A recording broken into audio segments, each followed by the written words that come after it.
News Kannada ವಾಹಿನಿಗೆ ಸ್ವಾಗತ. ಯಾದಗಿರಿ ಒಳಗೊಂಡ ರಾಯಚೂರು ಲೋಕಸಭಾ ಕ್ಷೇತ್ರದ ಎಸ್ಯುಸಿಐ ಪಕ್ಷದ ಅಭ್ಯರ್ಥಿಯಾಗಿ ರಾಮಲಿಂಗಪ್ಪ ಅವರು ಪಕ್ಷದ ಕಾರ್ಯಕರ್ತರು ನೂರಾರು ಜನ ಬೆಂಬಲಿಗರೊಂದಿಗೆ ರಾಯಚೂರು ನಗರದ ಭಗತ್ ಸಿಂಗ್ ವೃತ್ತದಲ್ಲಿ ಸಭೆ ನಡೆಸಿ ಶಹೀದ್ ಭಗತ್ ಸಿಂಗ್ ಅವರ ಭಾವಚಿತ್ರಕ್ಕೆ ಮಾಲಾರ್ಪಣೆ ಮಾಡಿ ಮೆರವಣಿಗೆ ಮುಖೇನ ಚುನಾವಣಾ ಅಧಿಕಾರಿಗಳ ಕಚೇರಿಗೆ ತೆರಳಿ ನಾಮಪತ್ರ ಸಲ್ಲಿಸಿದ್ದಾರೆ. ನೂರಾರು ಕಾರ್ಯಕರ್ತರು ಹಾಗೂ ಬೆಂಬಲಿಗರು ರೈತ ಕಾರ್ಮಿಕ ವಿರೋಧಿ ಪಕ್ಷವನ್ನು ಸೋಲಿಸಿ ಬೆಲೆ ಏರಿಕೆ ನಿರುದ್ಯೋಗ ವಿರುದ್ಧ ಹೋರಾಡಲು ಬೆಂಬಲಿಸಿ ಜನವಿರೋಧಿ ಎನ್ಇಪಿ ರದ್ದುಗೊಳಿಸಿ ಉದ್ಯೋಗ ಖಾತ್ರಿ ಯೋಜನೆಯನ್ನ ಬಲಪಡಿಸಿ ಖಾಲಿ ಹುದ್ದೆಯನ್ನ ಭರ್ತಿ ಮಾಡಿ ಉದಾರೀಕರಣ ಖಾಸಗೀಕರಣ ನೀತಿಯನ್ನ ಸೋರಿಸಿ ಜಾತಿವಾದಿ ಕೋಮುವಾದಿ ಪಕ್ಷವನ್ನ ತಿರಸ್ಕರಿಸಿ ರೈತರ ಬೆಳೆದ ಬೆಳೆಗಳಿಗೆ ಬೆಂಬಲ ಬೆಲೆಯನ್ನ ಖಾತ್ರಿಪಡಿಸಿ ಇನ್ನು ಮುಂತಾದ ಘೋಷಣೆಗಳನ್ನ ಹಾಕುತ್ತಾ ಅತ್ಯಂತ ಸ್ಫೂರ್ತಿದಾಯಕ ಹೆಜ್ಜೆಯನ್ನ ಇಡುತ್ತಾ ಮೆರವಣಿಗೆಯಲ್ಲಿ ಸಾಗಿದ್ರು. ಸುಡು ಸುಡು ಬಿಸಿಲಿನಲ್ಲಿ ಕಾರ್ಯಕರ್ತರು ವಿವಿಧ ಭಿತ್ತಿಪತ್ರಗಳು, ಕೆಂಬಾವುಟಗಳು, ಘೋಷಣೆಗಳ ಪತ್ರವನ್ನ ಹಿಡಿದುಕೊಂಡು ಗಂಭೀರ ಹೆಜ್ಜೆಯನ್ನ ಹಾಕುತ್ತಾ ಸಾಗಿದ್ದಾರೆ. ಕೆಂಬಾಟಗಳನ್ನ ಹಿಡಿದುಕೊಂಡು ಶಿಸ್ತುಬದ್ಧವಾಗಿ ಸಾಗಿದ ಮೆರವಣಿಗೆಯ ನೋಟ ಜನರನ್ನ ಆಕರ್ಷಿಸ್ತಾ ಇತ್ತು. ಇದಕ್ಕೂ ಮೊದಲು ಭಗತ್ ಸಿಂಗ್ ವೃತ್ತದಲ್ಲಿ ನಡೆದ ಸಭೆಯಲ್ಲಿ ಎಸ್ಯುಸಿಐ ಪಕ್ಷದ ರಾಜ್ಯ ಸೆಕ್ರೆಟೇರಿಯೇಟ್ ಸದಸ್ಯರು ಆದ ಕೆ ಸೋಮಶೇಖರ್ ಅವರು ಮಾತನಾಡಿ, ಕೇಂದ್ರದಲ್ಲಿ ಅಧಿಕಾರದಲ್ಲಿ ಇರುವ ನರೇಂದ್ರ ಮೋದಿ ನೇತೃತ್ವದ ಬಿಜೆಪಿ ಸರ್ಕಾರವು ಅತ್ಯಂತ ಜನವಿರೋಧಿಯಾಗಿದೆ. ಕಳೆದ 10 ವರ್ಷದಲ್ಲಿ ಬೆಲೆ ಏರಿಕೆಯನ್ನು ನಿಯಂತ್ರಿಸಲು ಸಂಪೂರ್ಣ ವಿಫಲವಾಗಿದೆ. ಜನಸಾಮಾನ್ಯರ ಬದುಕಿನ ಜೊತೆ ಆಟವಾಡ್ತಾ ಇದೆ. ಬೆಲೆ ಏರಿಕೆ, ನಿರುದ್ಯೋಗ, ಭ್ರಷ್ಟಾಚಾರ, ರೈತರ ಆತ್ಮಹತ್ಯೆಯಂತಹ ಗಂಭೀರ ಸಮಸ್ಯೆಯನ್ನ ಮರೆಮಾಚಲು ಮಂದಿರ ಮಸೀದಿ ಹೆಸರಲ್ಲಿ ಕೋಮು ರಾಜಕೀಯಕ್ಕೆ ಮೊರೆ ಹೋಗಿದೆ. ಕೋಟ್ಯಾಂತರ ಉದ್ಯೋಗ ಸೃಷ್ಟಿಸುವ ಭರವಸೆ ನೀಡಿ ಅಧಿಕಾರಕ್ಕೆ ಬಂದು ಇರುವ ಹುದ್ದೆಯನ್ನು ನಾಶ ಮಾಡಿದೆ. ಜನಸಾಮಾನ್ಯರು ಬಡತನ ಹಸಿನಿಂದ ದಿನದೂಡ್ತಾ ಇದ್ರೆ ದೇಶದ ಕೆಲವು ಕಾರ್ಪೊರೇಟ್ ಮನೆತನಗಳು ಆಗರ್ಭ ಶ್ರೀಮಂತರಾಗ್ತಾ ಇದ್ದಾರೆ. ಜಗತ್ತಿನ ಶ್ರೀಮಂತರ ಪಟ್ಟಿಯಲ್ಲಿ ಸ್ಥಾನ ಪಡೆದಿದ್ದಾರೆ. ಅಂಬಾನಿ, ಅದಾನಿ ಅಂತಹ ಬಂಡವಾಳಗಾರರು ಸೇವೆಯಲ್ಲಿ ಬಿಜೆಪಿ ಪಕ್ಷ ತೊಡಗಿದೆ ಎಂದರು. ಇದೀಗ ಹೊರಬಂದಿರುವ ಎಲೆಕ್ಷನ್ ಬಾಂಡ್ ದೇಶದ ಅತ್ಯಂತ ದೊಡ್ಡ ಭ್ರಷ್ಟ ಹಗರಣವಾಗಿದೆ. ಆದ್ದರಿಂದ ಇಂತಹ ಜನವಿರೋಧಿ ಪಕ್ಷವನ್ನ ಜನ ಸೋಲಿಸಬೇಕು ಅಂತ ಕರೆ ಕೊಟ್ಟಿದ್ದಾರೆ. ಹಾಗೆ ಇನ್ನೊಂದು ಕಡೆ ಕಾಂಗ್ರೆಸ್ ನೇತೃತ್ವದ ಇಂಡಿಯಾ ಒಕ್ಕೂಟ ಪರ್ಯಾಯ ಎಂಬಂತೆ ಪ್ರಚಾರ ನಡೀತಾ ಇದ್ದು, ಇದಕ್ಕೂ ಮೊದಲು ದೇಶವನ್ನ ಆಳಿದ ಕಾಂಗ್ರೆಸ್ ಉದಾರೀಕರಣ ಖಾಸಗೀಕರಣ ನೀತಿಗಳ ಮೂಲಕ ಬಂಡವಾಳಶಾಹಿಗಳ ಸೇವೆ ಮಾಡಿದ್ದನ್ನ ಜನ ಮರೆಯಬಾರದು ಎಂದರು. ಆದ್ದರಿಂದ ಕಾಂಗ್ರೆಸ್ ಮತ್ತು ಬಿಜೆಪಿ ಒಂದಕ್ಕೆ ಇನ್ನೊಂದು ಪರ್ಯಾಯ ಎಂಬ ಕಪಟ ಪ್ರಚಾರವನ್ನ ಜನ ತಿರಸ್ಕರಿಸಿ ಜನರ ಕಷ್ಟ ನೋವುಗಳ ಜೊತೆಗೆ ನಿಂತು ಜನ ಪರವಾಗಿ ಹೋರಾಡುತ್ತಿರುವ ಹೋರಾಟದ ದನಿಯನ್ನ ಸಂಸತ್ನಲ್ಲಿ ಎತ್ತಿ ಹಿಡಿಯಲು ಎಸ್ಯುಸಿಐ ಪಕ್ಷದ ಅಭ್ಯರ್ಥಿಯನ್ನ ಗೆಲ್ಲಿಸಬೇಕು ಅಂತ ಮನವಿ ಮಾಡಿದ್ರು.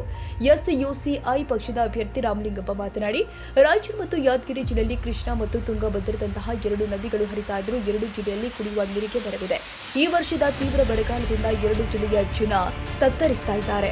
ಜನರಿಗೆ ಒಂದು ನ್ಯಾಯಪಡಿಸಿ ಬರ ಪರಿಹಾರ ನೀಡಲು ಸಾಧ್ಯವಾಗಿಲ್ಲ. ಇಂತಹ ಗಂಭೀರ ಸಮಸ್ಯೆಗಳ ಬಗ್ಗೆ ಗಟ್ಟಿಯಾಗಿ ಧ್ವನಿ ಎತ್ತುವ ಸಂಸದರು ಇಲ್ಲವಾಗಿದ್ದಾರೆ.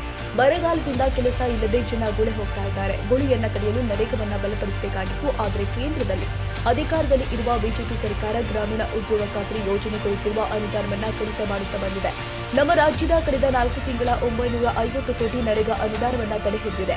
ಈ ಭಾಗದಿಂದ ಬೆಂಗಳೂರಿಗೆ ಫಾಸ್ಟ್ ಪ್ಯಾಸೆಂಜರ್ ರೈಲು ಆರಂಭಿಸಲು ಬಹಳ ದಿನಗಳ ಬೇಡಿಕೆ ಇದ್ರೂ ಕೂಡ ಈ ಭಾಗದ ಸಂಸದರು ಧ್ವನಿ ಎತ್ತದೇ ಇರುವುದನ್ನು ಜನ ಗಮನಿಸಬೇಕು ಎಂದರು. ಆದ್ದರಿಂದ ಇಂತಹ ಗಂಭೀರ ಸಮಸ್ಯೆಯನ್ನ ಸಂಸತ್ನಲ್ಲಿ ಎತ್ತಲು ಜನರ ಪರವಾಗಿ ನಿಂತು ಹೋರಾಡಲು ಎಸ್ಯುಸಿ ಪಕ್ಷದ ಅಭ್ಯರ್ಥಿಯಾದ ನನ್ನ ಗೆಲ್ಲಿಸುವಂತೆ ಮನವಿ ಮಾಡಿದ್ರು.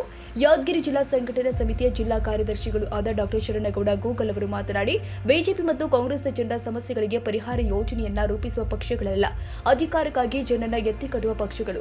ಎಸ್ಯುಸಿಐ ಜನರ ಪರವಾದ ಪಕ್ಷವಾಗಿದೆ. ಸಂಸತ್ನಲ್ಲಿ ರಾಯಚೂರು ಮತಕ್ಷೇತ್ರದ ಪರವಾಗಿ ಕೆಲಸ ಮಾಡಲು ರಾಮಲಿಂಗಪ್ಪ ಅವರಿಗೆ ಜನ ಬೆಂಬಲಿಸಬೇಕು ಎಂದರು. ಅಷ್ಟು ದುಬಾರಿ ಆಗಿದೆ. ಶಿಕ್ಷಣ, ಆರೋಗ್ಯ ಉಚಿತವಾಗಿ ಕೊಡೋದಿರಲಿ, ಅತ್ಯಂತ ದುಬಾರಿ ಆಗಿದೆ ಇವತ್ತು. ಇವರ ಆಡಳಿತದಲ್ಲಿ ಇವತ್ತು ಕೆಲವು ಶ್ರೀಮಂತರು, ಕೇವಲ 1% ಶ್ರೀಮಂತರು ಇವತ್ತು ದೇಶದ 60% ಸಂಪತ್ತನ್ನ ಒಡೆಯರಾಗಿದ್ದಾರೆ. ಅವ್ರ ಕೈಯಲ್ಲಿ ಸಂಪತ್ತಿದೆ. ಅದಾನಿ, ಅಂಬಾನಿ ಆಸ್ತಿ ನೋಡಿ 10 ವರ್ಷಗಳಲ್ಲಿ ಎಷ್ಟು ಜಾಸ್ತಿ ಆಗಿದೆ. ಮೋದಿ ಅವರ ಮನಸ್ಸಲ್ಲಿ ಅದಾನಿ, ಅಂಬಾನಿ, ಮನ್ ಕಿ ಬಾತ್ ಇದೆ ಅಷ್ಟೇ. ರೈತರ, ಕಾರ್ಮಿಕರ, ಸಾಮಾನ್ಯ ಜನಗಳ ಮನ್ ಕಿ ಬಾತ್ ಇಲ್ಲ, ಅವ್ರ ಸಮಸ್ಯೆ ಇಲ್ಲ. ಇದು ಬಿಜೆಪಿ. ಇವತ್ತು ಇಂಥವರು ಮತ್ತೊಮ್ಮೆ ಅಧಿಕಾರಕ್ಕೆ ಬಂದ್ರೆ ಯಾರು ಸೇವೆ ಮಾಡ್ತಾರೆ? ಇವರು ಅದೇ ಬಂಡವಾಳಶಾಹಿಗಳ ಸೇವೆ ಮಾಡ್ತಾರೆ. ಸ್ನೇಹಿತರೆ, ಇವತ್ತು ಬಿಜೆಪಿ ಸರ್ಕಾರದ ಅಧಿಕಾರದಲ್ಲಿ ನೋಡಿರ್ತಕ್ಕಂಥದ್ದು ಇದು. ನಾವು ಧರ್ಮದ ಹೆಸರಿನಲ್ಲಿ, ಜಾತಿ ಹೆಸರಿನಲ್ಲಿ, ಮತದ ಹೆಸರಿನಲ್ಲಿ ನಮ್ಮ ಒಗ್ಗಟ್ಟನ್ನು ಮುರಿದು, ನಮ್ಮ ಐಕ್ಯತೆಯನ್ನು ಮುರಿದು ಇವತ್ತು ರಾಜಕೀಯ ಲಾಭ ತಗೊಳಕ್ ನೋಡ್ತಾ ಇದ್ದಾರೆ. ರಾಜಕೀಯದಲ್ಲಿ ಧರ್ಮನ ಬೆರೆಸ್ತಾ ಇದ್ದಾರೆ. ಯಾವ ಸಮಸ್ಯೆಗಳನ್ನ ಬಗೆಹರಿಸಿಲ್ಲ ಅವ್ರಿಗೆ. ರಾಮನ ದೇವಸ್ಥಾನ ಕಟ್ಟಿದ್ರು ಅವರಲ್ಲಿ. ಯಾಕೆ? ಆ ಒಂದು ಹೆಸರಲ್ಲಿ ಓಟ್ ತಗೊಳ್ಬೇಕು ಅಂತೇಳಿ. ಇದು ಚುನಾವಣೆ ರಾಜಕೀಯ ಮಾಡ್ತಾ ಇರ್ತಕ್ಕಂಥದ್ದವರು. ಸೊ ಕಾಂಗ್ರೆಸ್ ಆಡಳಿತ ನೀವು ನೋಡಿದ್ರಿ, ಅದ್ರ ಬಗ್ಗೆ ನಾನು ಹೆಚ್ಚಿಗೆ ಹೇಳೋದೇ ಬೇಕಾಗಿಲ್ಲ. ಇವತ್ತು ಕಾಂಗ್ರೆಸ್ ಬಿಜೆಪಿ ಬಂಡವಾಳಶಾಹಿಗಳ ಎರಡು ನಿಷ್ಠಾವಂತ ಪಕ್ಷಗಳು. ಅವರು 10 ವರ್ಷ ಇವರ ಆಡಳಿತ ನೋಡಿ ಜನ ಬೇಸತ್ಕೊಂಡು ಕಾಂಗ್ರೆಸ್ ತರ್ತಾರೆ, ಅಥವಾ ಬಿಜೆಪಿ ತರ್ತಾರೆ, ಅಥವಾ ಇನ್ನೊಬ್ಬ ವ್ಯಕ್ತಿನ ತರ್ತಾರೆ. ಪಕ್ಷಗಳು ಬದಲಾಗ್ತವೆ, ವ್ಯಕ್ತಿಗಳು ಬದಲಾಗ್ತಾರೆ, ಆದ್ರೆ ಜನಗಳ ಮೇಲೆ ಆಗ್ತಕ್ಕಂಥ ಅನ್ಯಾಯ, ಶೋಷಣೆ, ಲೂಟಿ ಇದು ಕೊನೆ ಆಗ್ತಾ ಇಲ್ಲ, ಆಗಲ್ಲ. ರಾಯಚೂರು ಜಿಲ್ಲಾ ಸಂಘಟನಾ ಸಮಿತಿ ಸದಸ್ಯರು ಆದ ವೀರೇಶ್ ಎನ್ಎಸ್ ಅವರು ಸಭೆಯ ಅಧ್ಯಕ್ಷತೆ ವಹಿಸಿದರು. ಪಕ್ಷದ ರಾಜ್ಯ ಸಮಿತಿ ಸದಸ್ಯರು ಆದ ಕೆ ಸೋಮಶೇಖರ್ ಯಾದಗಿರಿ ಜಿಲ್ಲಾ ಕಾರ್ಯದರ್ಶಿ ಶರಣಗೌಡ ಗೋಕಲ್, ರಾಯಚೂರು ಜಿಲ್ಲಾ ಕಾರ್ಯದರ್ಶಿ ಡಾಕ್ಟರ್ ಚಂದ್ರಗಿರೀಶ್, ಸಮಿತಿಯ ಸದಸ್ಯರು ಆದ ಶರಣಪ್ಪ ಉದ್ಬಾಳ, ಚನ್ನಬಸವ ಜಾನೇಕಲ್, ಮಹೇಶ ಚೀಕಲಪರ್ವಿ, ರಾಮಣ್ಣ, ಎಂ ಅಣ್ಣಪ್ಪ ಎಸ್ ಹಾಗೂ ಪಕ್ಷದ ಕಾರ್ಯಕರ್ತರು, ಸದಸ್ಯರು, 100 ಜನ ಬೆಂಬಲಿಗರು, ಹಿತೈಷಿಗಳು ಭಾಗಿಯಾಗಿದ್ದರು. ನಾಮಪತ್ರ ಸಲ್ಲಿಕೆಯು ಅತ್ಯಂತ ಯಶಸ್ವಿಯಾಗಿ ಜರುಗಿದೆ.